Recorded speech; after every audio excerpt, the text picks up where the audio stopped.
What's up, guys? So you guys are going to see a new video setup today. So I'm going to make sure that it's all recording. It's going to be a new setup. So it looks a little bit different. It's still in the process of getting set up though. So I think that it'll be better with time. But for now, I'm pretty happy with where it's at. So I got a couple of questions and I'll look between here and the laptop. The laptop's just got my face on it. So I got a couple of questions. Guys asked me about the process around ego deaths and what they actually mean, and if it's to be something to, be afraid of, or if it's to something that's, real, or if it's something that's not. And I can explain my process with that and where I've kind of been and what's happened with my life and why I do believe that they are actually real. It's better with this open, I think, so I can see to make sure it's still recording. I filmed once before and I did about 20 minutes before I noticed that the camera was essentially not recording, because it's a new camera. But yeah, so the process around ego deaths and why they're actually real. I'll start with a couple of stories and positions that I've been in my life. So where I'm at now, I'm currently filming, or not filming, but I'm currently making a book. So I'm writing a book currently, and I decided to be 88,000 words. It's up to about 50 odd now, 50 odd thousand. The first day that I started to write it, so I was flying back Emirates, I was flying from Poland to Dubai. And then I remember that I just wanted to write down a story or something that had happened around this Iboga trip that I had, where the girl had died at the retreat. I wanted to sort of get it out and get it off my chest that essentially it was a bit of a dramatic moment, and it was not amazing, and it was this and that. So I thought that I would write it down kind of like a journal, the process of journaling to get it out there. Journaling is very good because it helps you to express your emotions and get them in a physical form, and then you can essentially digest them. You can decide what to do with them from then on, but you're not hiding from them. Like, you're not hiding from something that happened that might not have been good, or something that happened that might have been a good moment, but essentially you draw it out. See, people generally only journal the bad. That's a problem. People genuinely or often only write down things that happen that aren't good.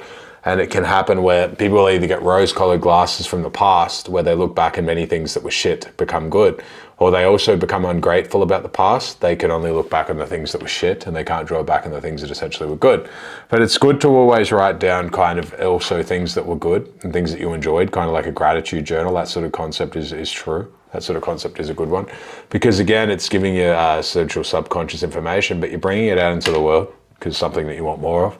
That's true. Whereas the opposite can be true, where you bring a moment out that was negative and you bring it out and you can essentially compartmentalize it. You can rip it up, you can destroy it. I've done that many times in the past to essentially let go of that moment. You can reframe it. You can package it in your own mind as your mind gets stronger, and you can move it into a different direction. That's true. If you can take a negative thought and you can essentially put it in a box and file it away into storage, that's real. If your imagination gets very strong, you can essentially control your own mind like extremely well. That's true. You can essentially control how you react to situations, but also how you frame things. Frame is very important. Reframing things can be very important to reframe kind of a negative event. Sometimes you can see a positive tinge to it so that you can get over it. That's a part of acceptance. Acceptance is very powerful because for some things happen to people and they, have a bad experience. Maybe a girl does something to them. Maybe they lose their job and they can't accept that it's happened, or they can't accept why it happened. They can't see the greater vision. Everything that can happen that's positive can be a negative, and everything that can happen can be negative, can be the best thing that ever happened to you into the future. That's true. It took me a very long time to realize that in life as well for myself. But I'll start with my own ego deaths and things that I've come about and come to experience myself. So when I was in school, some of you guys will know this, but I was in school, I grew up in Gippsland. So Gippsland, Australia. I grew up in Trogan South. The city that I was in had 200 people. So it was a town of 200 people total. And the big city was about, I don't know, maybe 20 kilometers away, and it had maybe 10,000 people or something like that. So it was still pretty small, certainly small compared to most places that most people would be at. But I went to school and my dad was sick and I had all of these things. But I went to about 7 or 8 schools, and I only studied to year 9. So I went to so many schools that I was always the new kid and I was always starting over, and my dad just kept moving. They had to do treatments, things like that as well. He had a heart condition, and he was waiting for a heart transplant, and then taking meds and doing a lot of stuff. But essentially we moved so much that it was hard to really get any surface, find any footing. There were no roots in any consistent area. So study is hard, all of those things are difficult, but you get very good at reading situations and social cues and entering new dynamics and things and having to figure things out quickly. And that's a thing that's kind of served me and come to serve me into the future. But I used to play Counter-Strike a lot. You know, I used to play video games, then I started to play Counter-Strike. I used to play it since beta 3. So it was beta 3, I played up to like 1.5. I'd played a little bit of 1.6, but not much. I played professional, but mostly all online. So online I was good, and then we would play in LANs, and I was good in LANs at like, I don't know, pick-up games or like, you know, just public games. I was very good. But then when we had to play on LAN in a team, I wasn't amazing. You know, I was more not as good of a team player as everything else. I used to take too many risks. Sometimes I would be like, I would be on the AWP. That was pretty much what I did most of the time, but I would be too aggressive. So if I was guarding a bomb site or something like that, and then I would get picked or do something that's too aggressive, you know, push too far, and then if I died, that would destroy the whole essential, like that game would be finished. Because I didn't realize over the long term, you don't need to take so many risks and things like that. You have to play a bit smarter, a bit more defensive, and as a team, instead of something that used to work. So when it would work, it would be outstanding. And then it would be, if it didn't work, it would be fuck the whole map up, essentially, fuck that round up. So then, yeah, of course, then I come to realize on the game, so I would go to school, I didn't really have any friends, I would travel so much and we'd always be moving and things like that. I didn't have a lot of friends, I was a bit unusual, I was weird. I used to get called Stephen Strange in school, similar to that guy, Dr. Strange or whatever his name is, so things like that. But I didn't have any friends. I used to live on the computer. I would go home and then play Counter-Strike or play games or look at things. Or I always liked to learn things. And then later on, I would come to try and learn psychology and, you know, reading a lot of like mystery method, reading a lot of PUA stuff, books, reading a lot of books, psychological journals and Jung stuff. And this would be at like 15. And then I would be reading things online. I'd be downloading. We'd have IRC. And I would go on and download like all of the books that have like the bookwares, that'd be called.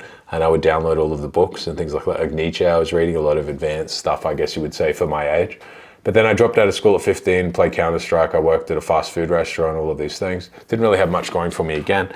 But then we went to like a game. We had a game for World Cyber Games. We had a qualifier.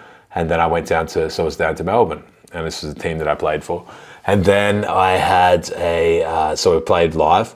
And then I just felt so uncomfortable. I got the train down there. I didn't have a lot of money, barely any. I got the train down there, didn't have any money. And then I remember as soon as I arrived there, I felt uncomfortable. I felt like I was in high school again, like I'm back to school.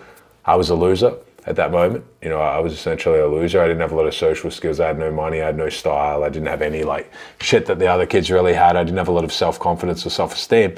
And then when we played, I played really bad. Because I remember I felt tense. There were cameras there. People were like, you know, recording, or they had like cameras there because it was for World Cyber Games. But I felt really insecure in that moment, and I played really badly, and I just wanted to leave. And then I remember I left, and then got trained home. We lost. I think we qualified low, finished like 5th or 6th or something. But I played shit. And then I remember I got home, and then a few days after that, people were posting like on the online forums and posting shit about like photos of me. Because they would be like online, I was like really loud and I guess obnoxious at times and things like that, because I was very confident online, because I was a very good player online. But in lives and things like that, I couldn't keep my composure because I was too insecure in that moment. I didn't feel like I could perform. I felt under a lot of stress. And then they started posting things online being like, this guy's fat, this guy's out of shape, this guy's poor, like look at his style, he dresses like he's fucking brokey, all of this stuff. And then in that moment, I remember when it happened and I read it, I was like fucking slapped in the face hard. You know, I had the people posting on the forums, people would post, and I would post in like the IRC group chats, and people would be posting shit to me, posting it in the chats, and I couldn't hide from it. I couldn't get away from it. So then I remember I logged off for like 2 or 3 days. But then when I come back on, I had a moment of like, you know, probably the day before. So I logged off for a couple of days, and then I sat. And then in that moment though, I realized, like I had a realization that was true. Like what they were saying was true. I had a lot of information coming in from school that I was a loser. But when I would turn the games on and get on, you know, I'd be on like 4chan and things like that. And I could troll, I could be an anon, I could do all of this stuff. And I felt I was okay because I was a loser in real life, but online I was something. But then when they took that like online component away, because I lost my mask essentially, I became a loser in both spaces, and then I couldn't hide from it anymore.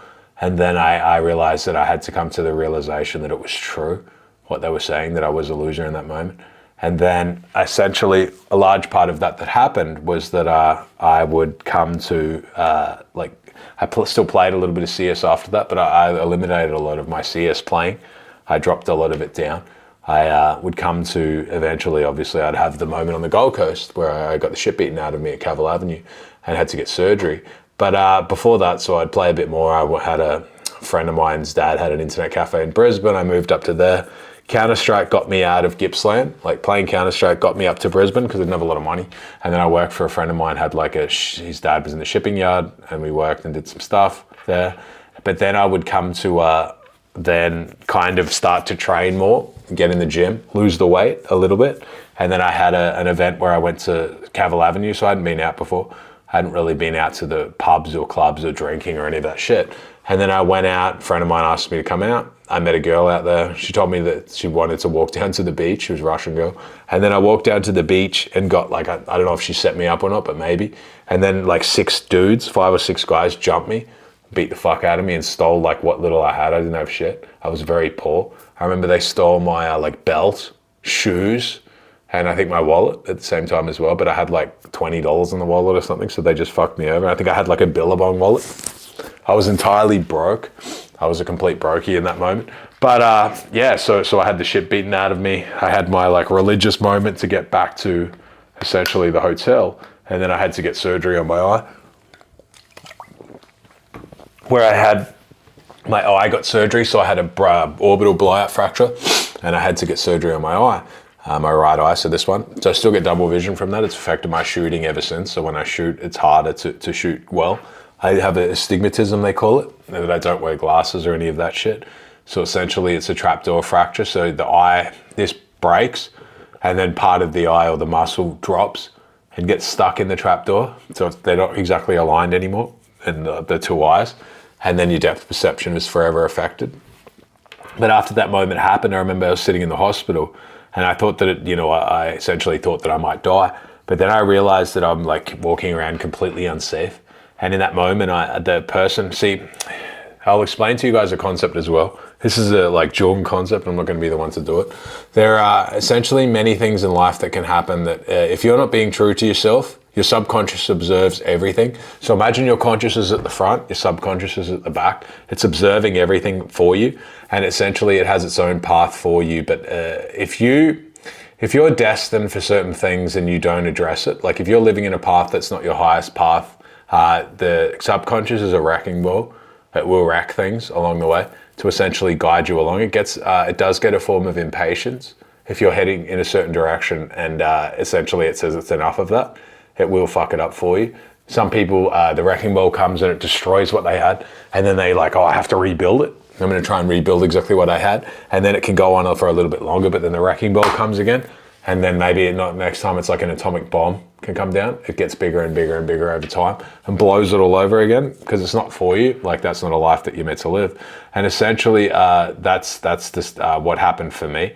So my ego was really tied in that I was a loser at school. I was a loser in real life. But then when I would jump online, I was the man. Like I was fucking very good Counter-Strike player. I was exceptional. I felt really good about it. I'd play tribes online as well, and I was professional at that. I was very good at shooting games, like extremely good. I never got into like Call of Duty or any of those other games like that. It wasn't really for me. I didn't find it really that great. But everything else, like, CS, tribes, even like Warcraft I liked, like Warcraft 3.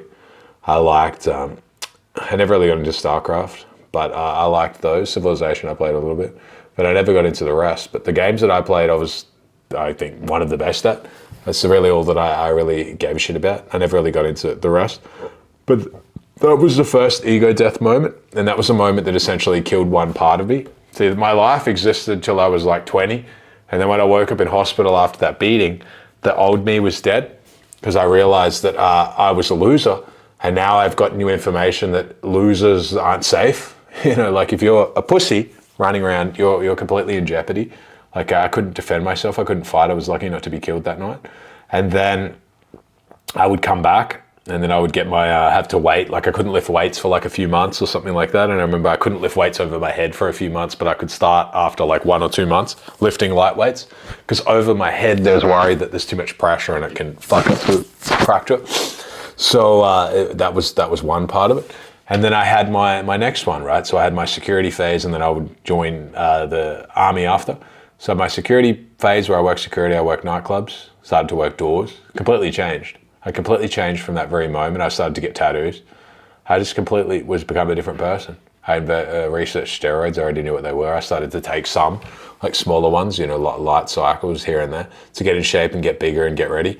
And then I just decided to join the army. My dad had been in the army, and it was something that I didn't really look at, but it was, I guess, one of the best things that ever happened to me. I joined, I went and sat the aptitude test. I'd only studied 9 years at school, but I had aptitude for everything.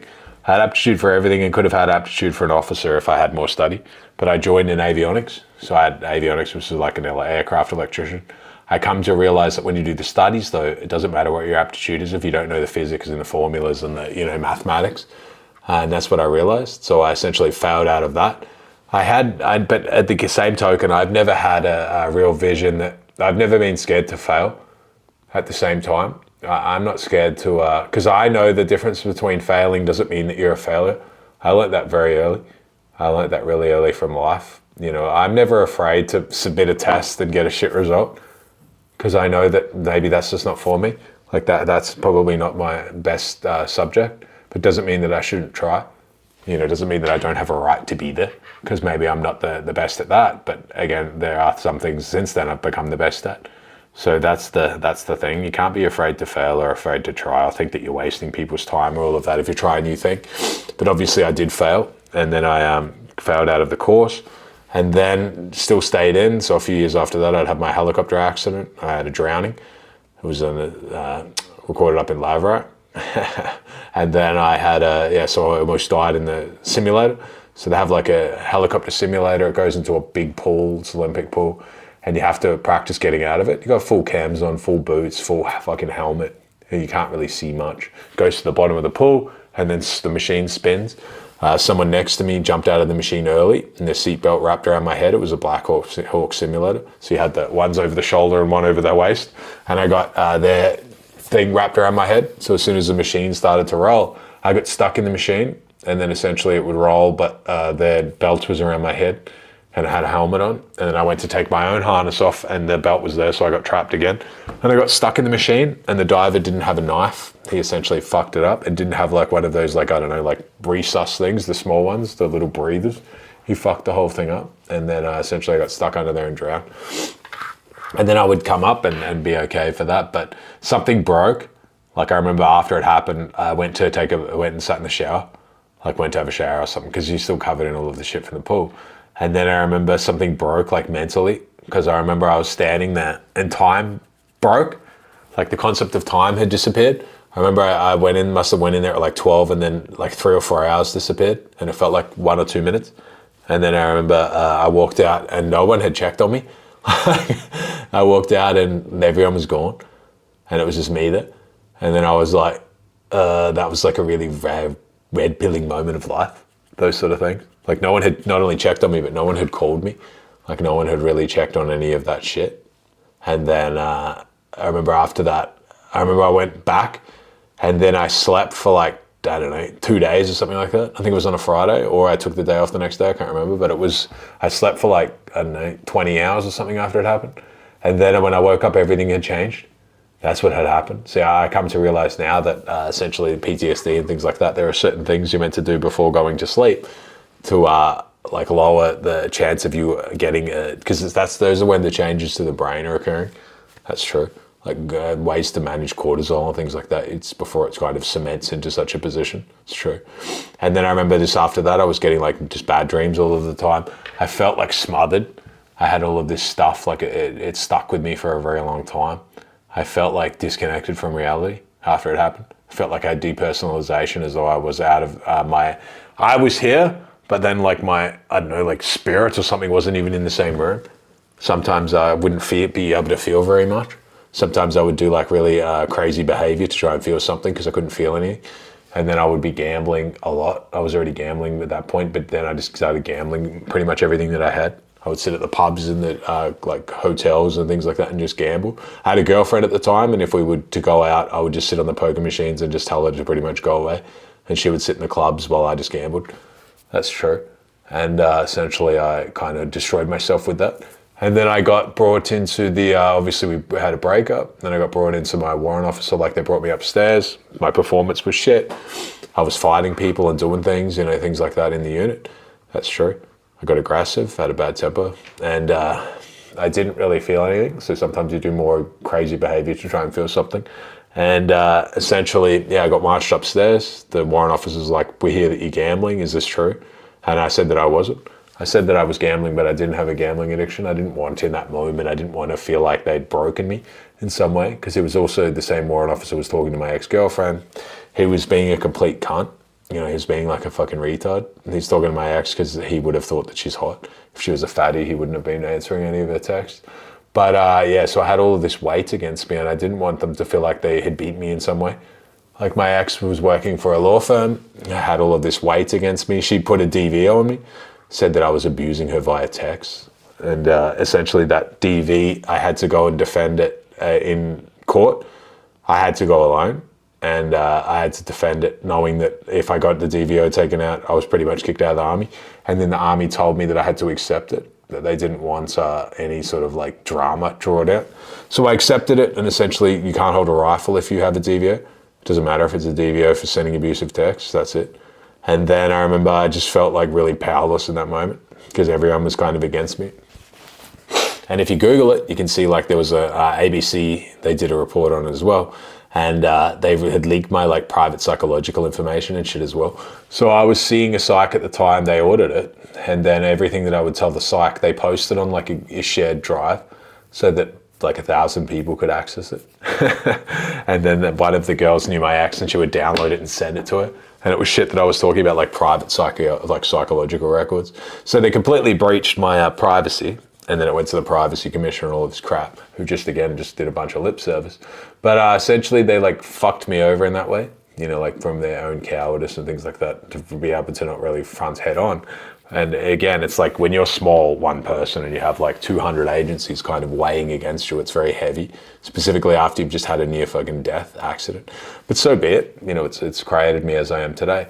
But then I remember, so I got out of the army, and then I got kicked out, and I remember just thinking, like, this was in Townsville, Laverack. I remember thinking that I didn't really have anyone.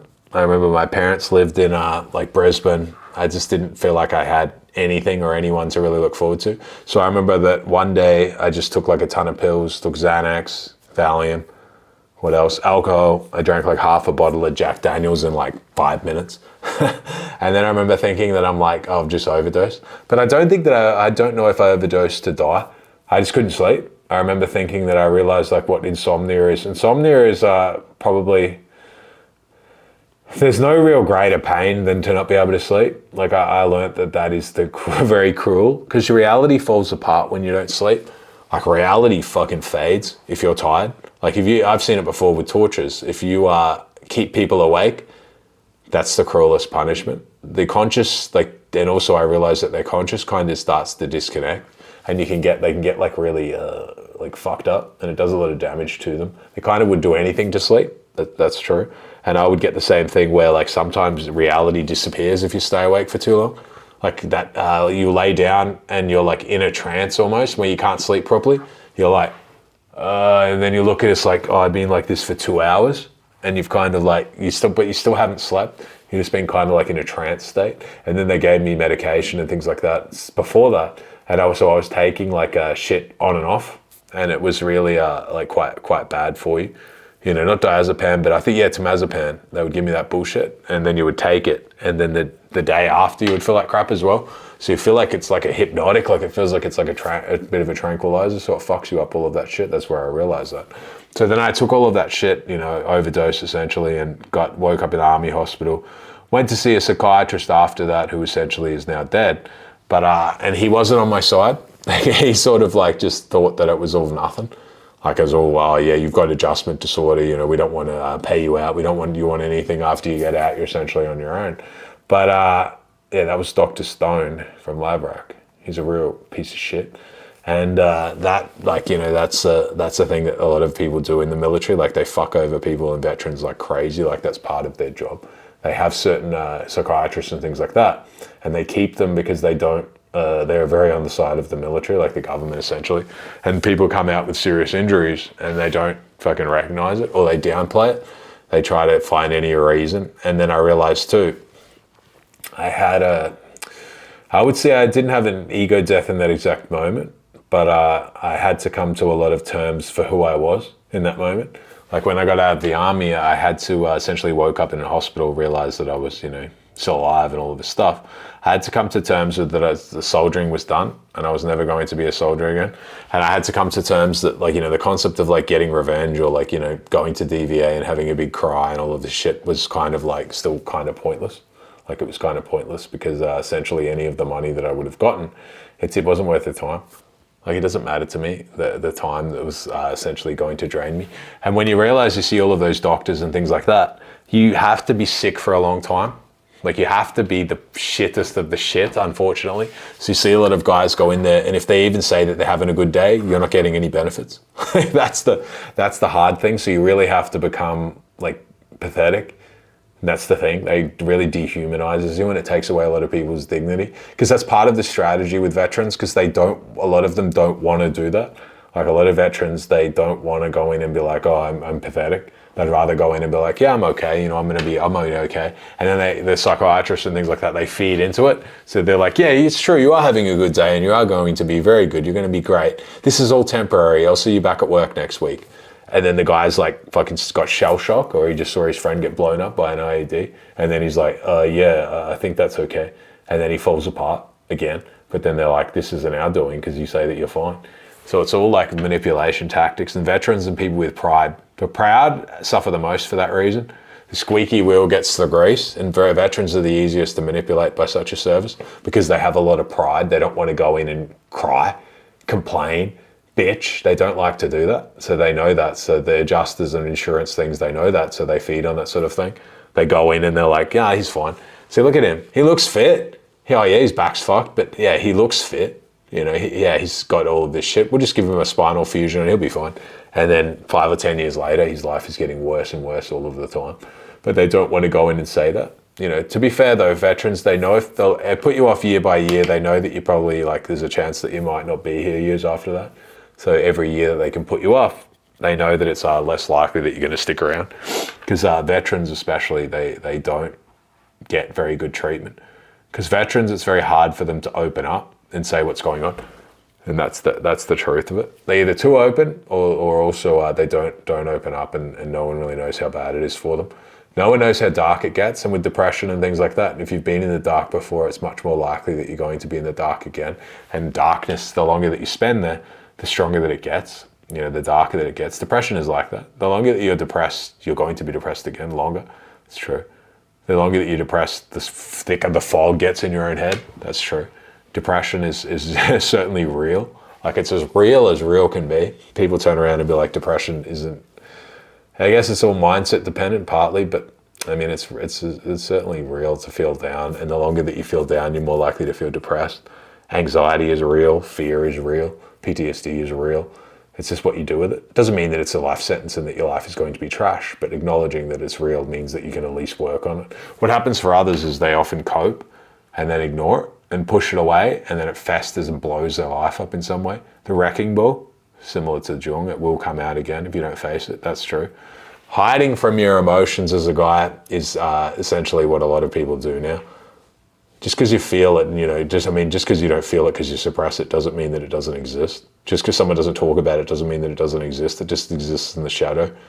It exists unacknowledged until it gets to that moment and it will fucking sabotage your life. That's true. It will come out in antisocial ways that you yourself don't really like. It will come about in like a generational curse that you've never faced. Your dad was a certain way and you ignored it, and now you become that certain way with your son. That's true. It takes a lot of courage and a lot of balls to essentially like adopt something and then change it, like reframe it. That's true. It takes a lot of courage if maybe your dad was an alcoholic and then you essentially like, I'm going to also accept that he was that way. I'm not going to be like, he's a fucking piece of shit because of this. He's inherited something else from his dad. We are what we see. That's true.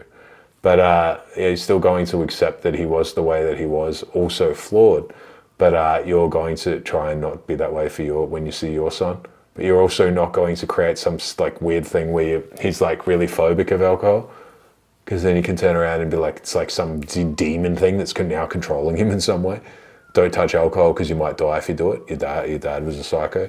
You still have to have self-control or self-regulation, because if he goes down that path, there'll be a lot of shame attached to it. Shame is essentially extremely low vibration. Shame is the guy who looks at porn in the corner and jerks off, and then you can see it in his face. He's not congruent to who he is. Like he's very shameful of his own actions. Shame is in some of the cults or churches or things like that, where everyone lies to each other and they act like they don't jerk off ever or do something like that.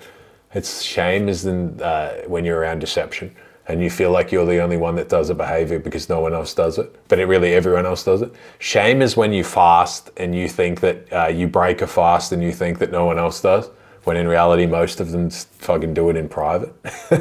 That's what shame is. Shame is essentially something that's deception based. You're not accepting yourself, and again, that shit can morph into something bigger. Shame is very destructive because it's not brought into the light.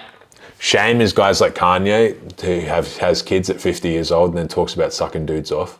How do you think that his kids feel? Ashamed. They feel like there's some crap around them now that sort of a thing because they've been deceived for so long. Like, do you really think no one could tell that he's like a fruit? Like, do you think that no one could tell? I mean, South Park were talking about him in the closet how long ago? Because it was so fucking obvious. It was clear as day. I could see that he was a fruit.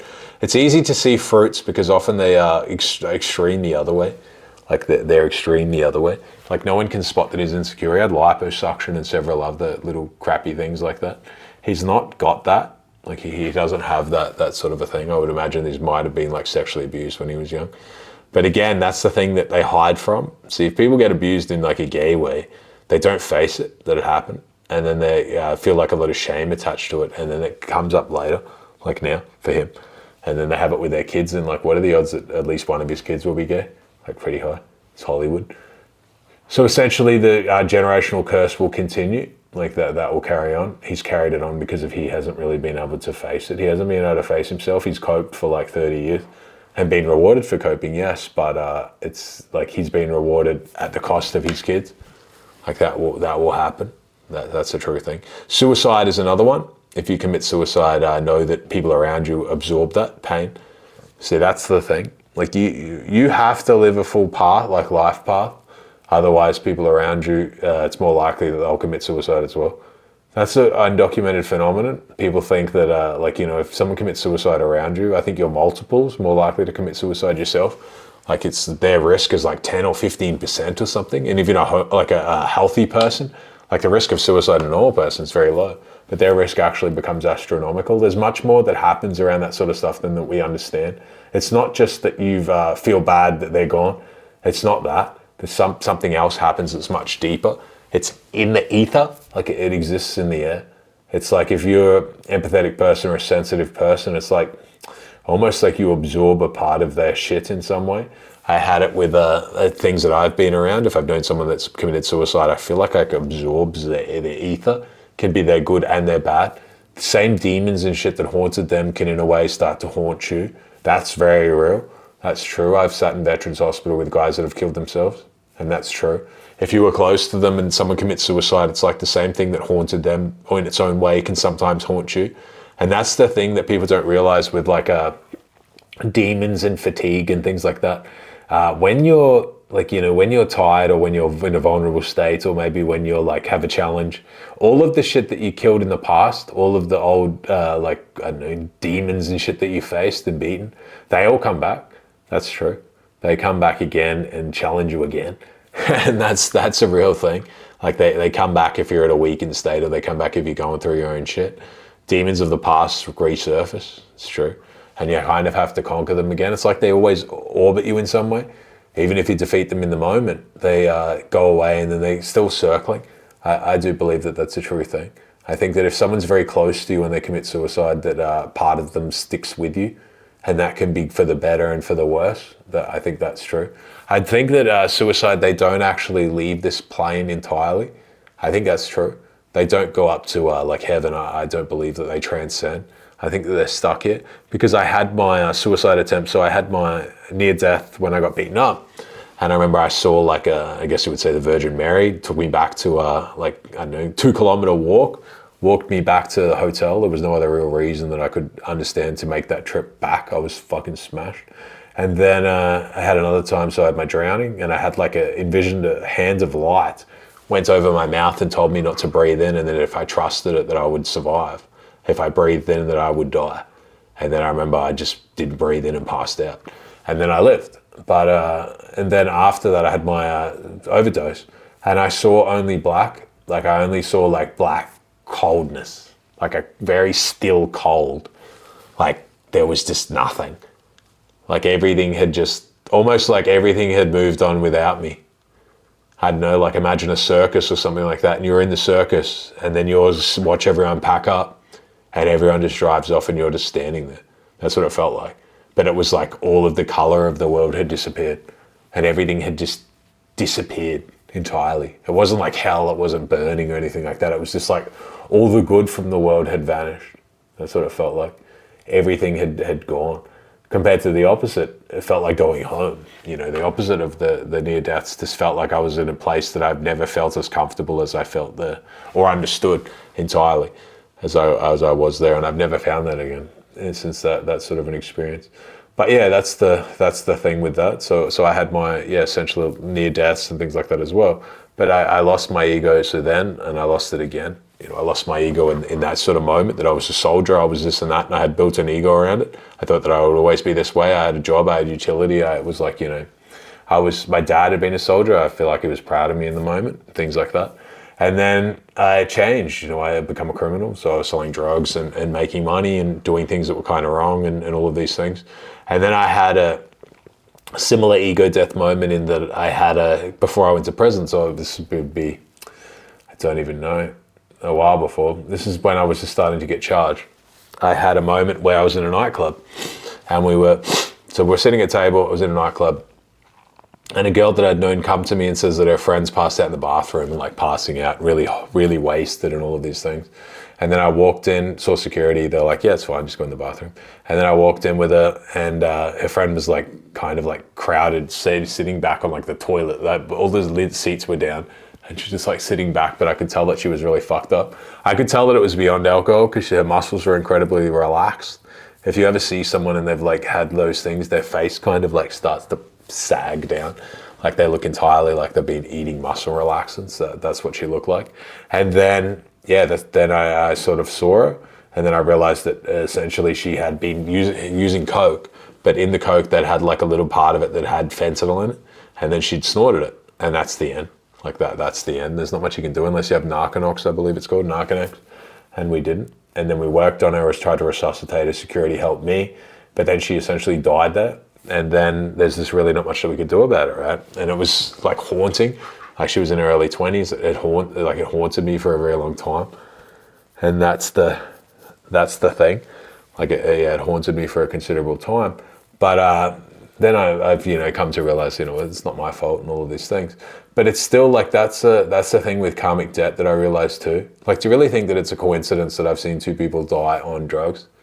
Like this girl essentially died in my arms on fentanyl. It wasn't my stuff. But then this other girl, when we were in the Iboga, died on the Iboga trip.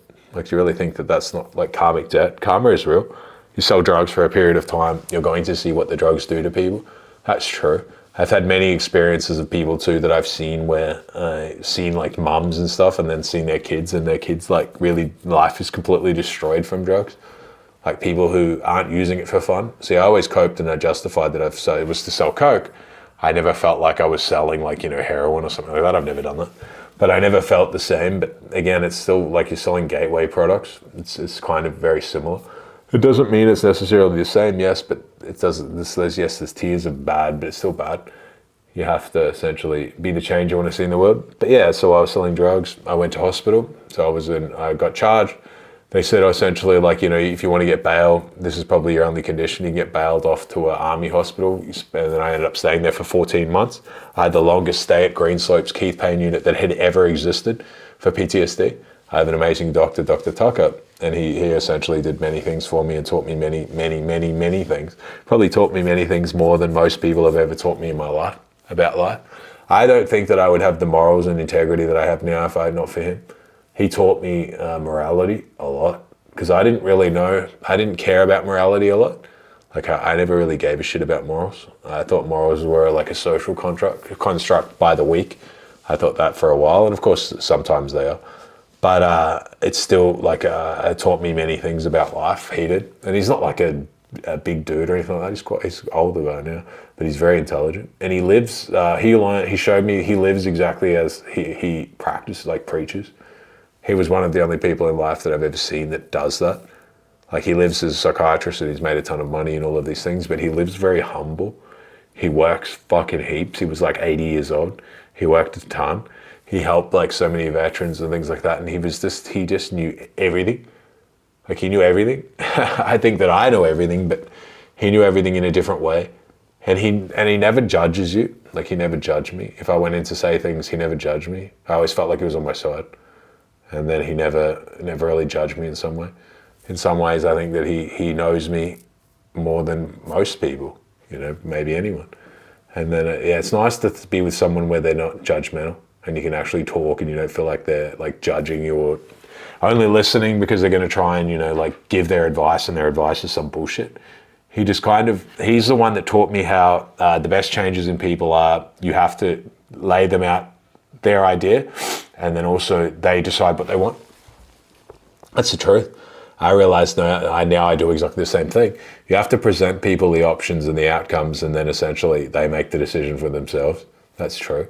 You can't push someone down a certain road that's not for them. They won't do it. Their best realizations and the ones that stick are the ones that they've decided themselves. But then I would spend 14 months in a veterans hospital around all people that were sick, like mentally sick and people die and things like that. Mental hospital is like pretty interesting environment. Like there's a lot of people there that there's a lot of people there that are dead now, like a lot. The army hospital had about, 30 people there at a time, but there would be like probably hundreds or even thousands of people that come through while I was there. So that's the thing. It's a 24-hour hospital. You can't just leave. You can't just be there for a day and leave. I was there 14 months straight. I don't think anyone here could stomach such a stay. It's very difficult. It's a very negative environment, but it's where I learned everything that there is to learn about psychology. I know everything about people because I talked to so many people there, and after a while people would come to me with everything and start asking me questions and things like that. And of course, if you can't, it's like questions come with a burden. Like there's a burden in knowing everything about a person. There's a burden in knowing things that essentially is like heavy. It's a burden in someone telling you that they want to kill themselves and then you think that they're probably going to do it. But then you realize that there's not really much that you can do about it. It's not your life. It's not you to tell someone that their life is to be lived. I think that no one should kill themselves in this conclusion, but it's not my decision to make for them. I can't tell you not to do it. You have free will. I don't think that it's a good idea, but I'm not in your life. I'm not going to be the one that wakes up for you every day. It's your decision, although I think it's a poor one. It's your choice. But yeah, that's where I learned all of that thing. And then essentially I would go to prison from there. So I went to prison 6 years. I served 2. And then I would go into there and realize that I had the realization that I didn't want to be a criminal. Well, the criminals in there most were fucking idiots. Like most people were just doing a bunch of dumb crime, fucking up society. Most people didn't even have a desire to be rich. See, I always did crime because I wanted to be rich. I used to watch like the Scarface movie, Sopranos, all of these things. I never wanted to be a gangster, but I wanted to be rich. I wanted to be a drug dealer. The drug dealers and gangsters and shit like that, they're very different. People don't realize that. Like thugs are, again, very different. Thug culture is the bottom of the bottom. Thugs is the most disposable. That's the thing. Everyone has a different role. Drug dealers, of course, that's their niche. It's just the form of a business. It's not about running around and trying to scare people and shit like that. I just wanted to make money. But then I realized that essentially when I was in there, it's not the life that I wanted. Most of the people and things that I looked up to and thought they were making all of this money weren't. Or they were, and then they would come to lose it all. A lot of people can be snitching and things like that as well. They don't practice what they preach at all. And then when I'm around them, I realize there's a lot of drug addiction and a lot of people that are completely like out of control, fucking the world up, really hard to their kids, shitty to it, like society and to women and to their kids as well. I realized their legacy of children and things like that is going to be a disastrous one. I realized that morality and things like that I'd learned in hospital, a lot of them are completely immoral. They didn't stand for anything. All they really stood for is themselves, like their own selfishness, that there was nothing that was going to exist in the long term for them. Most of them were coming back to prison immediately as soon as they got out. They could barely even stop taking Subutex or some bullshit drugs in there that are like crappy synthetics. So as soon as they get out, they're just going to go straight onto the hard shit. And then, yeah, so I had that. Then that's when I had I did have a massive ego death in prison. I would sit there and I remember I was in like I wouldn't say psychotic trance, but maybe close to that. Because when I got locked up first, I was on Seroquel. So I got locked up straight out of hospital. I thought that they're like, oh, we'll give you bail again. And then the judge was like, nah, no bail for him. And then randomly locked me up and I was on Seroquel. And not only was I on Seroquel, I was taking like a little bit of Trenbolone and test because I thought that I would be going to prison at some point. And then I had no PCT. So I got locked up with no PCT, on test, a little bit of Tren. And then on Seroquel. In prison, I had to come off all of that. As soon as you come off Seroquel when you're in a big dose, I was just hugging the toilet and vomiting. I was couldn't sleep. I was in a state of a trance. I remember I used to vomit at night again and again and again, and people would just be screaming that they're going to kill me the next day because it's so loud. But then obviously everything was fine. But yeah, and then those periods I was in like a state of, like, I wouldn't say psychosis, but probably pretty close to that. Like, it's a very hard environment to be coming off PCT, no PCT, and like steroids cold turkey and Seroquel cold turkey. Like, that's a very harsh environment to be coming off that crap. And though I did get given Seroquel later on and that I could have kept taking it, I didn't. And in that moment as well, when I stopped to take Seroquel, I had, after I stopped to take it, I had like a moment of, again, that was, see, I had been given away, this is like another Jung, I'd been given away to have a life that hid from who I was to become. I'd been given Seroquel because the guards come in and they're like, oh, this guy's really sick, let's get him back on Seroquel. And they gave me the Seroquel. They actually gave me Seroquel and Endone. I, of course, couldn't say that I'm on Endone in there because people would fucking probably try and kill you for it, even for like 5 mgs of Endone or oxycodone that they'd go mental for. So they'd give it to you with like jam and shit like that, so it's harder to flick it out. But yeah, but I had the pills. So I've been given the pills in a way that I had a chance to cope. See, a lot of people in prison, they want to take pills and they want to ignore and they want to hide from reality. I just want to be high because then, like, if I'm high, it goes faster. If it's high, I'm distracted. I don't have to have all of the inner self-work. Like, I don't have to see how far I've fallen. I can just sit in a trance for like 12 months, 2 years, 3 years, 5 years. If you're high every day, it's not that bad. And then I remember, so I got given the first time a Seroquel and I just gave it back. And this is when I was fucked up at the time. And then I'm like, I don't want to be, like, I don't want to be this person. Like, I don't want to take this crap. I'm not going to take this shit. I don't want to essentially do this. People would like put Seroquel in their mouth and like sell it. So they would keep it and then like spit it out and other people would eat it and shit. It's really, like, prison people would do anything for like, fucking even like ibuprofen. Like, people would go mental. If they could find anything, they would think that they just need to feel like they're on something. It's really, really weird with drugs. But I showed my subconscious that I could handle the heat.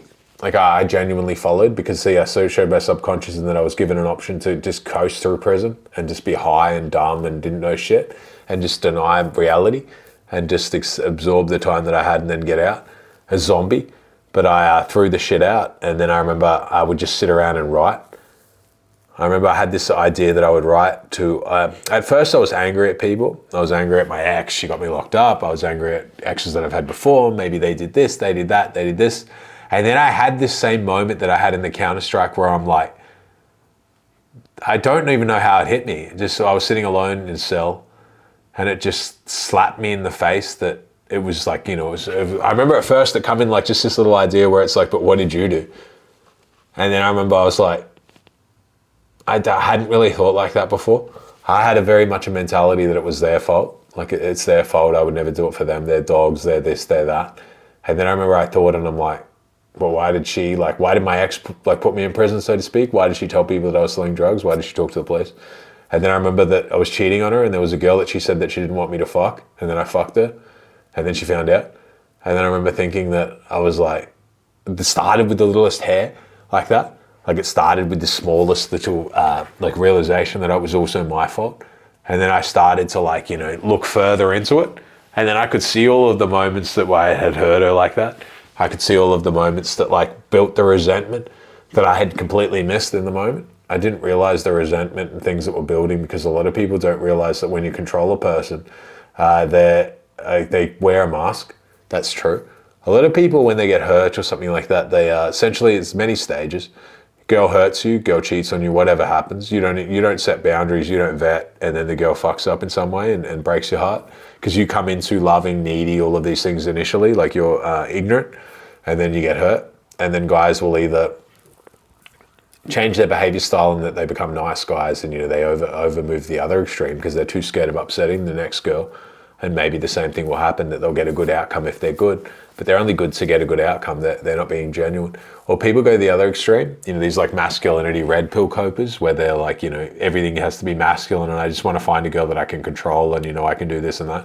You can't control women, like you really can't. You control them in the short term. You can control them in that they do something that they go along with, that they get an outcome that they desire. But all that happens is love disappears. The love cannot be controlled. That's true. See, love is the highest vibration, and love is kind of like everything. Like love is all that matters in life, or ideally, certainly the largest part. I do a lot more for someone if I love them than if I hate them. A lot of guys, like kind of narcissistic ideas too, where they think women are an extension of them. And that doesn't exist in the world, not in the West, because women have their own ideas and they have their own beliefs and they have their own kind of things that they can do. And into the future, like this masculinity, and everyone leans into being like Incredible Hulk, and people want to be like the Liver King or something, and they think the Liver King gets girls. Like, that shit doesn't work. Like none of that shit is something that women want. Women have, masculinity is something that they get interested in because it's a polarity, but they also need to see empathy. Like you're not going to be connected to women if they don't see empathy. See, a lot of the guys you follow, the women are only connected to their wallet. They're only connected to them because they have clout. They control women with their wallet, and they control women with clout, but you probably don't have that option. So you better get used to being able to be loved. But love is the highest, it's the best. See, love is what's missing in these influencers. Some influencer goes to Dubai and then tells you that all the women are whores because he's around escorts constantly. The love component disappears. You are what you're around. But again, you attract what you are. If you try to control women, you're best to realize that they're also controlling you. All that happens though is, again, when you do those sort of ideas, you just control a masked version of the woman. And she's essentially the love component has disappeared. And they just get very good at, like if you're controlling her, some guys are like, I need my woman's logins, I need my girl's everything, I need to know where she is if she walks outside. If they're honest about that, it's because they know that the woman could leave them because they don't treat her very well. That's true. Like why else would they do that? Those sort of ideas are like, they're not going to last forever, those ideas. It's not really something that, because essentially the love component can disappear and then she's just going to get it somewhere else. All that happens when you control people like that, they just get very good at lying. And when a woman lies to you once, the relationship is destroyed. Like you're only communicating with a mask then. You're communicating with the side that you see. A lot of guys, when they're narcissistic as well, they think that they're very easy to fool because they think that people don't see them as they are. They see that people don't appeal to their ego and just flatter them and let them feel like they're in charge of things while they're also planning their getaway. What happens a lot, like, it's a relationship is like, imagine a cage at the zoo. That's a relationship. Like you've set the boundaries up, you set all of these things up, and it can coexist within those boundaries of a frame, but the door is open. Like the door is open because you know that at any time, if she really doesn't like how you lay it down, she can leave. And that's the best way to be, because that's what makes it special. So it's special because she could leave you, but that she stays because she loves you. It's not special if the doors are all cemented shut or like bolted, locked down. Because you know that if you take the lock off the door that she's gone. Like you know that if you leave the door open for one night and leave the lock off, she's vanished. Like she's in the wind. That's true. Or you're at least quite uncertain that if you were to do that, she would vanish. And all that will happen later is women are very good at leaving when you're at risk. Like women are very good at putting a knife in when you're very vulnerable. I see that a lot with veterans, like guys who as soon as they were alpha, like quite chads, but they had a crappy relationship that they didn't really realize how crappy it was until they got sick or something happened and they're like out of the house for a month. And then their girl's like, now's my time. I'm going to dump this guy or cheat on him or do all of this shit. Because resentment builds over time. That's true. Resentment is something that, again, they're going to punish you in some way. If a woman knows that your biggest fear is that you're insecure about her doing a certain behavior, she's going to do it, and that's going to be the thing that hurts you the most.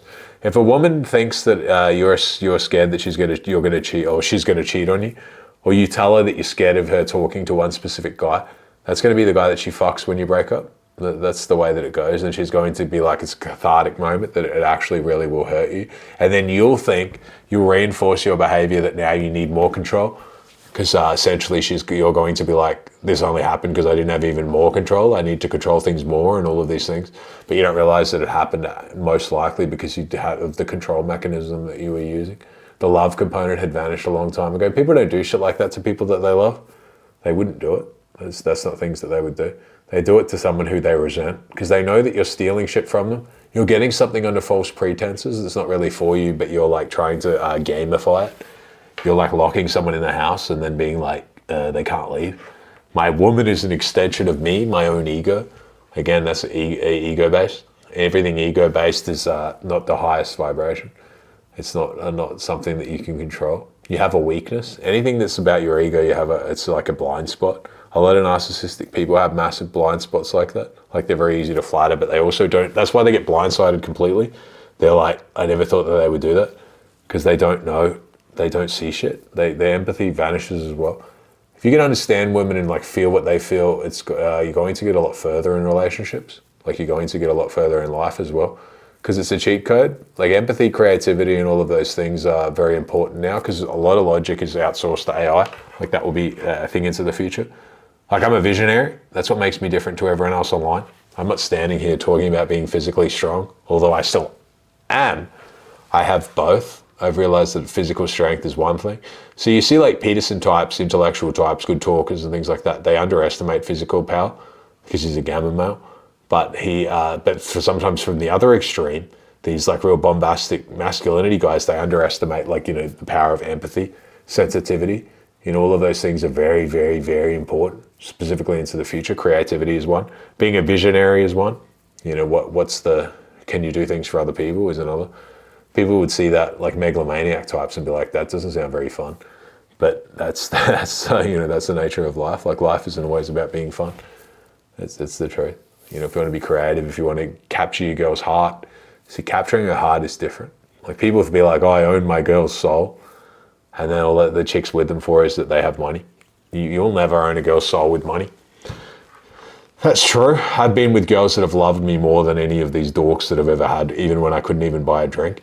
Like I would go to the bar or go to a club, or even if I was like at McDonald's and I can't even afford a cheeseburger and the girl is paying because I don't have shit. And she knows that I don't have shit and she's still there. That's love. Like love is different. This to be different is like it's something that's unique. I'm very unique because I have all of that. But those are the qualities that you need to have, because it keeps you interesting, it keeps you exciting. She feels like you're connected to her heart. You're heart to heart instead of being like heart or like wallet to head. That's the thing. Like masculinity guys and things like that, if they could be frank, if they could be actually have the self-awareness, most of them are chronically insecure. They're trying to control women with shit around them, like it's external. Money can go tomorrow. It doesn't matter how rich someone is, they could lose it. Health can go tomorrow. It doesn't matter if you've got giant arms, maybe something happens to you and then your chick leaves you. See, that's the thing with a lot of these masculinity nerds as well, because they haven't really like gotten to a girl's heart before. They think that if they were to have some like accident, that their girl would leave. And that's, in their case, she fucking guaranteedly would, because they built a lot of negative equity there. Like, like shit, toxicity and crap, that as soon as she sees him in a weak light, she's going to run away again. It's like you've had her trapped, and then suddenly you like step your leg in a bear trap, and then she's like, fuck, finally, I can just run off. I've been waiting to do it all this time. Now I'm going to fuck this guy that he tells me that he's like insecure about. That's the nature of the game. Like you get what you are. It's true. Women aren't stupid. Like they're not dumb with that sort of stuff. People just go along with things that suit them. A woman will come on a trip to Dubai with you to meet people there, and then it'll go badly, and then you'll see her in Dubai again with someone new. They're not fucking stupid like that. Like guys think that they're flying girls around and all this crap, and like I know guys where they think that if they don't see a girl for a few months that she's like not fucking other people. She's just absolutely encapsulated by me. all that happens is it's just deception based. Like girls just build another account and then do all of this shit sneaky. Do you know how many girls I know that have burner accounts and shit and just message each other, and dudes as well that have burner accounts that just message each other and try and fuck each other's girlfriends and shit? It's all fucking so lame. Like it's so childish. All that stuff is just pointless. Like it's really, really dumb. That sort of shit. That stuff is like, just really silly that guys do. And girls do it as well. But then you see it with like grown-ass people doing it, and it just gets really silly. But yeah, I had the ego death there. And then I remember that I started to write down these letters after that happened. I would write down letters to girls or people that I had hurt in the past. And I would write down all of the things that I had done, all of this like shit that I had done that I was sorry for. And then I didn't mail it, but I wrote it all down to these girls, or like a couple of guys as well. Things that I'd done, like fucked them over in some way. And then I remember I did it. And after I would write it, I would just rip it up. So it'd be a long letter, like a little page or two. And I would rip it up and then throw it in the trash, or rip it up and flush it down the toilet. And then I remember I did it. And I felt like I could see, I felt like this mud, like this lightness, like this mud just would fall off me every time that I would do it. It was like I could envision it just disappearing. And then I come to realize after that, I felt fucking amazing. I felt like so much lighter, after I would do it. And then I realized that, and then after that, something changed. I started to read. I would get the book guy would come around and I would be reading. I remember I read Rich Dad, Poor Dad, but I would just be obsessed with reading anything that could make me money. Anything financial. I remember I was reading autobiographies of guys that were rich. I remember I even read Darren Hinch's autobiography. And read a lot of Kerry Packer, or the Packers, the dynasty of them, how they arrived on the boats, and they didn't have much shit, and then how they built the Packer Empire and all of these things, and how he was kind of one of the last of the OG sort of people like that, with the giver mentality. And then I just started to absorb different shit. Shit was just a change. When I would have these interactions with people outside and they would talk about crap, I just realized that I had zero interest in it.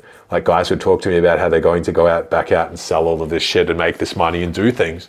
And I lost interest in that shit. I realized that wasn't for me. And then I wrote down this real elaborate plan for how I would make $10 million in real estate and all of these things. But then I made $10 million, but it wasn't in real estate. And I used to just write down all of these calculations and things that I would do to how I was going to get rich. I had an idea that I was going to write a book and all of these things, but actually everything that I envisioned I'd done since then. And that's the thing. And then when I got out of prison, crypto was doing well. I had different thing, I became started to run a fund for that, for crypto. I was on parole.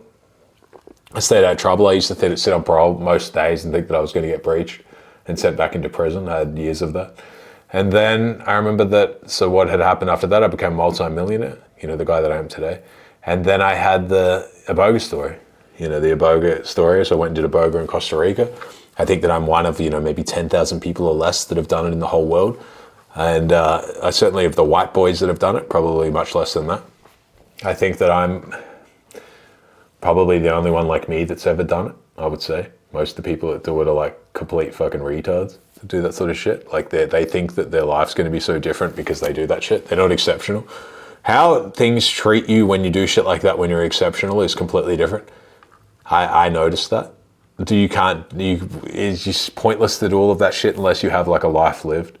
It's pointless to sit around doing mushrooms or psychedelics or psilocybin or DMT or all of this stuff if you haven't done anything with your life. You'll even see the shit will look at you different and be like, who is this fucking thing? Why are you here? You haven't done anything. You're it's once you release the pure energy, they can just see it. It's just obvious that you haven't done shit yet. You're completely unaware of who you are.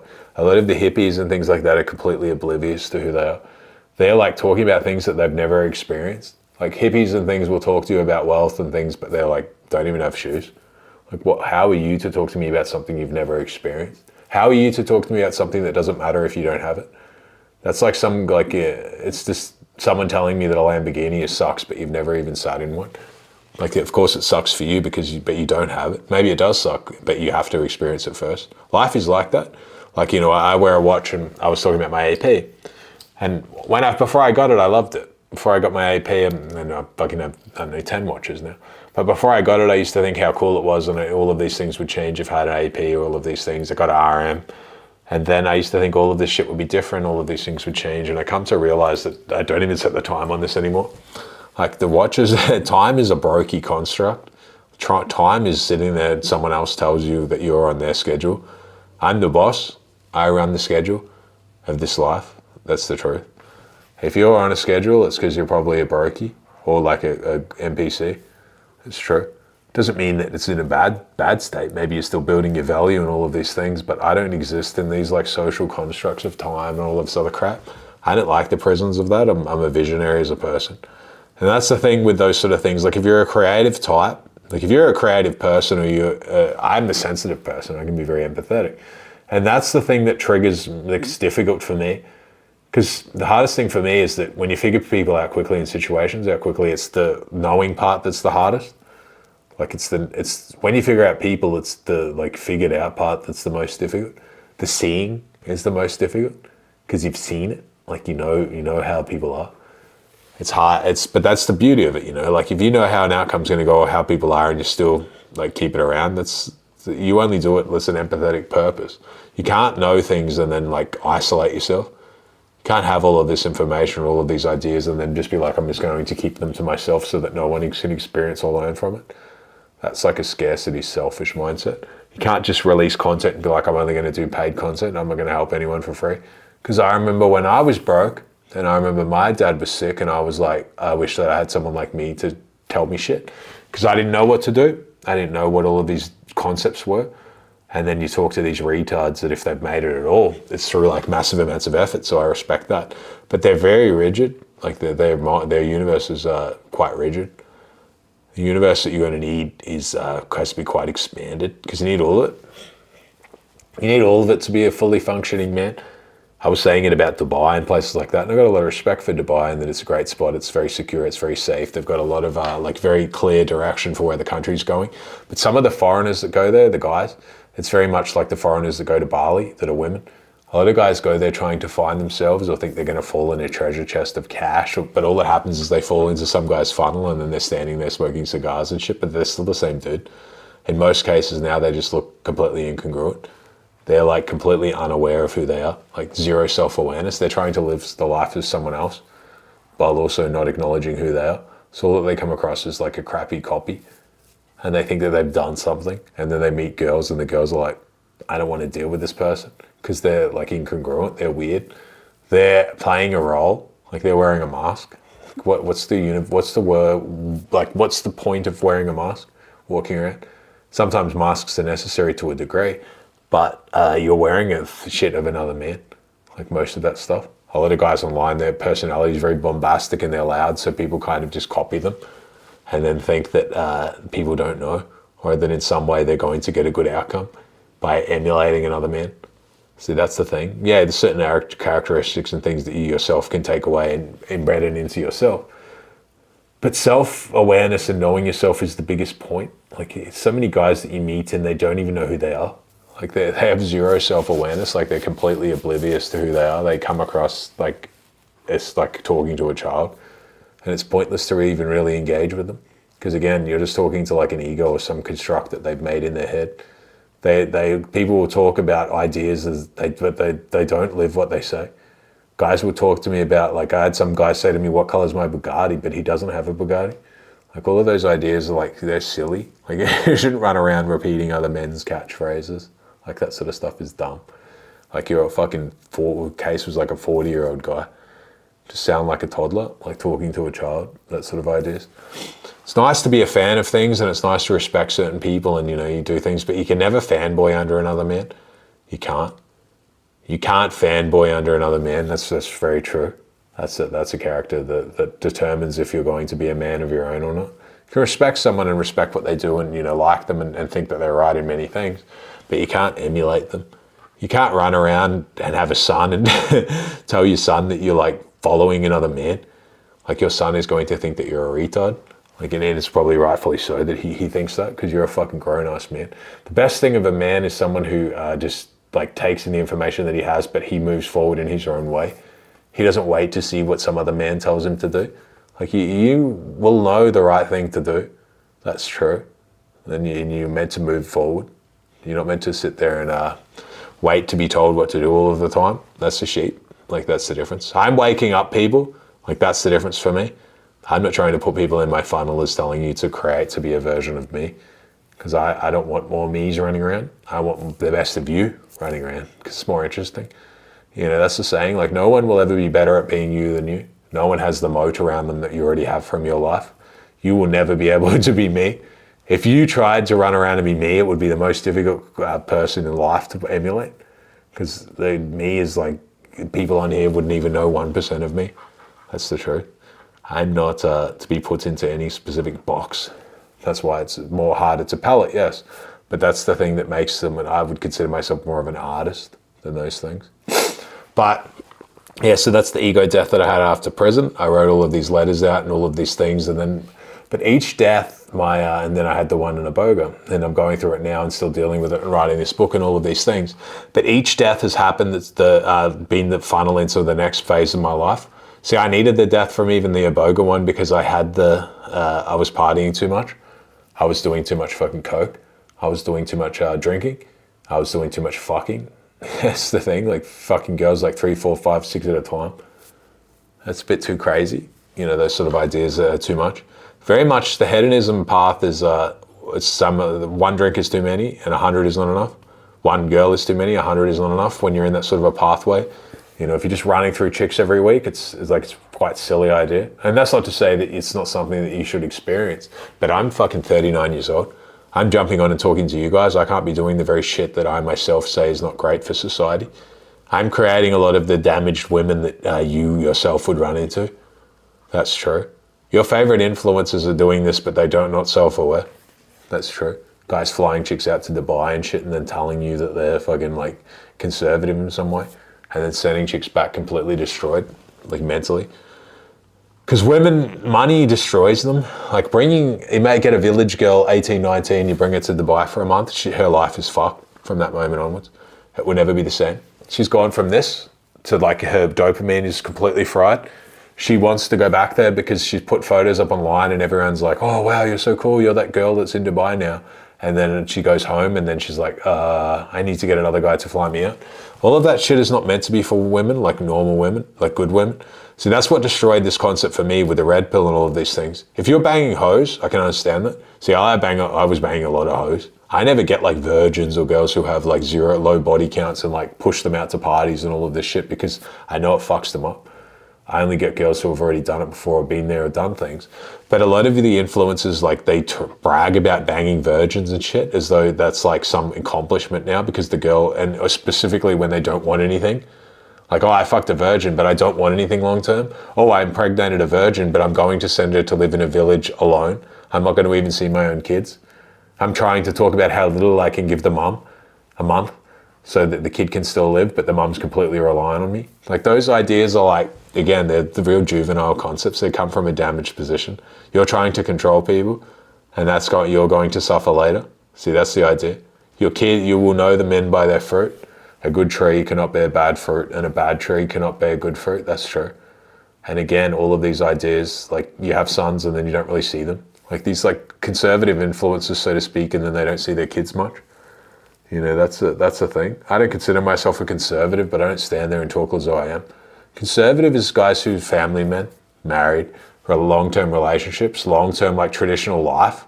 They're not jet setting around the world all the time. They have roots in one spot. They're very known and respected in their community. This like modern age of conservatism, because it's again controlled by the same people who control everything, and they're trying to destroy what it means to be conservative. They put a lot of puppets at the top that are like controlled opposition, and then you look to them as some sort of leadership, but are actually still pushing the same commercialism and mass ideas of like the same shit that the rest push. It's no different than if they put Dan Bilzerian as the top conservative influencer. It's the same shit. He's not conservative. Like, it doesn't matter what he says. He might say some things that are good. It's not what people say. It's who they are. That's the truth. It doesn't matter what someone says. It's who they fucking are. Because if you're a talker, if you're like standing behind Fuentes and like Kanye, it doesn't matter if they say wise things. Their reputation and their shit that they've done in the past destroys the movement that they're on. You know, you see guys like that talking about Hitler and all of these things, but Hitler would have fucking spat on those two. Like, he wouldn't have wanted anything to do with them. And then now they're like, you know, there's an antichrist model. Like people look in and it doesn't matter what's said, it matters who says it in those sort of particulars. Because they know that they can be dismantled at any time. And it makes the message look retarded, makes the message look stupid. If the messenger is an idiot, then the message becomes silly. That's true. And they know that. That's why they push them in front of you.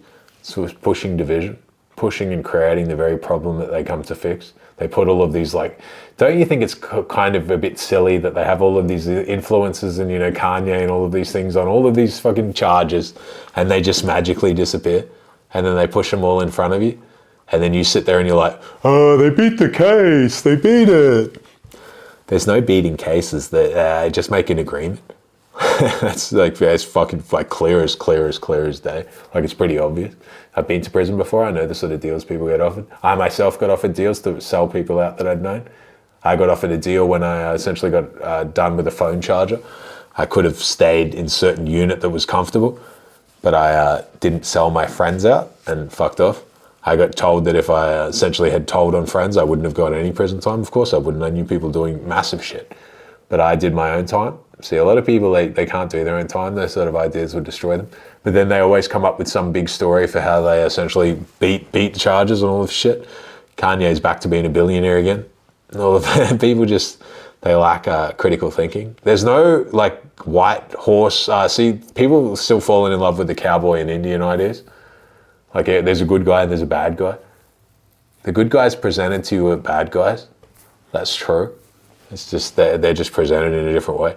Like a different light. Everyone is controlled by the algorithm and the essential contracts. You can't get contracts with these streaming platforms unless you push certain ideas. You cannot go on certain podcasts unless you push certain ideas. I cannot go on many podcasts at all. I can't go on any big podcasts. How could I? I don't bend the knee. I'll never, like, if the wall's there, I would never kiss it. Blow my head off today, I will never kiss that wall. And everyone else, I mean, in times of crisis, would do it. Others will sell out to join different religions and shit. To essentially keep out of trouble. I wouldn't do that. I believe Jesus Christ is the King of Kings, and I believe all of that stuff. I don't really identify with one specific religion entirely, but I know that he's the boss of bosses. I know that he's the most feared. He actually is. Good is feared more than evil, because evil doesn't scare me. Like, I have zero fear of evil. As if Satan could fucking arrive here, I have zero fear of that. I know that if Satan has a problem with me, that I'm on the side of good. So why would I care to die under such a concept? I would die as like an honorable death. If all that you have to fear in life is an honorable death, then you're not, like, there's nothing to fear. I fear that the other shit, the other side, disgracing yourself. I would feel like, there's certain parts of yourself that if you sell, you cannot come back from. That's true. Certain parts of manhood that if you lose, you can never come back from. That's a real thing. If a guy fucks another dude in the ass, the guy will never come back from that. Those sort of ideas. The selling out your own people, you'll never come back from that. Like, it's always going to be a seed there that essentially grinds and grinds on you until it destroys you. People get uglier after they betray people. Those sort of things happen. Betrayal is like really, very bad. Betrayal can only come from a friend, from someone that you trust. Betrayal is you have a unit and then you're like getting ambushed or something and you know that you could die with them, but you leave them and you're in charge. You hit an iceberg or something and you jump out in the only life raft and everyone else dies, but you're the one that caused the issue. That's the thing with masculinity. Like, that's real masculinity. Masculinity is not doing this. The chest beating is not masculinity. Like, that's living in the caves, like being an ape. Those sort of ideas are not, they're ape-like. See, everyone gets masculinity, but they don't understand, like, masculinity also has physical power over femininity. And you judge a man by how well he treats women, how he treats women around him that actually count on him. He has a mother. He has ultimately have daughters. Does the man want his daughter with someone like him? If he's honest about him, if I'm honest about myself, I don't want my daughter with someone like me. Why would I? I get heaps of girls and I do all of this shit and I live a transient life of travel and all of these things. What I want my kid as though she was my wife or someone like me? No. And every man that I've met who's worth his medal, who lives the same life as me, will say that the same thing is true for him. He doesn't want someone with him. So then you'll see all of these masculinity retards and they'll stand there and chest beat, but at the fundamental phase, their kid they wouldn't want with them. So why is it fitting if they're so perfect, if that's the perfect model of a man, because in conservative belief, push to the top of that, why would you think that like someone else's daughter, another man's daughter, should be with you then? If you're not the guy that, essentially yours would be with. But so again, it's the same thing. For you, you want like, someone else's daughter and she should accept it and all of these things. But you wouldn't accept yourself. Like that's the hypocrisy and the like short-legged crap that a lot of those people push. But they lack complete self-awareness, like they'll never come to those sort of realizations. Because they treat life kind of like it's like a circus. Like life like they're at a theme park, because a lot of them are high on clout and all of these things, again, because they have handlers, people that have promoted them and pushed them and gotten them in the algo and getting them on certain podcasts and all this shit. But then and ultimately line people up for like, political aspirations and things like that. I saw Conor McGregor had all of his drama and now it's essentially dropped and now he's running for president.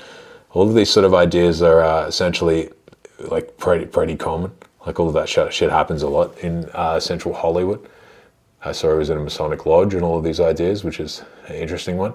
I know a lot of people who are Masons, so it's a controversial take. But then, yeah, it just is what it is, like it's, a lot of you are waiting for some savior, like some savior on a white horse, but you don't realize that essentially we're in a land grab. So there's a smash and grab going on, and essentially people who are building audiences and having people under them, but don't think that they're like essentially on your side, so to speak. They're on the side of themselves for the most part. And if you want a trad outcome, you want a wife and kids or something, and you're listening to people who are pushing for much the opposite, your chances of getting it are extremely low. Like not only low, but they're extremely low, because you're also absorbing parts of shit that like you can't see reality as it is entirely. I don't stand here and say that I'm traditional, because I'm not. I believe in traditional conservatism. I think it's a great thing. I would say I'm more of that than the opposite. But I don't have a traditional outcome. My life is not traditional. So I'm not standing there and acting like I'm the poster boy for such an idea, because it's not who I am. That's true. And that's all we are, we're self-aware in this world. But that's, multiple examples of, ego deaths and things. And again, the opposite is true, that if you don't accept it when it happens, if you to go through an ego death, but you just keep reliving the same moment again and again and again, because you're trying to preserve the ego, like you're trying to save the ego itself, like it doesn't want to die, but you're giving it reasons and coping and like giving it reasons to stay alive. That's true.